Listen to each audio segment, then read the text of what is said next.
So, imposter syndrome.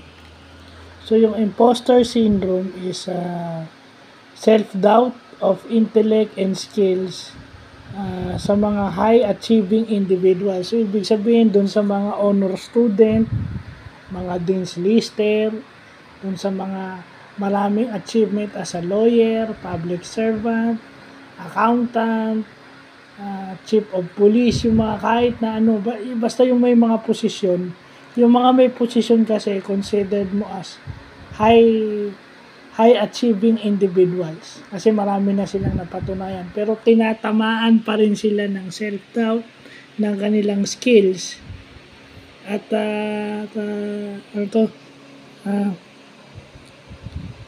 self-doubt of skills and intellect. So hindi sila pa-humble effect. So behavioral problem. Hindi sila nagpapa-humble effect dito. Kasi ito yung mistaken na nagpapa-humble effect.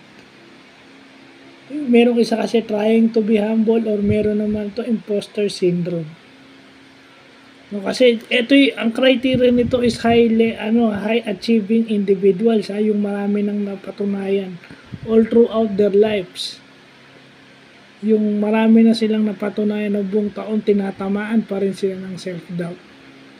So yun, behavioral problem to, kumbaga psychological problem itong behavioral and psychological problem na napaka-importante sa management.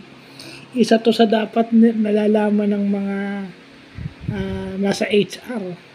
Diba? Kaya nga mga psychologists yung mga graduate ng psychology yung nasa HR dapat.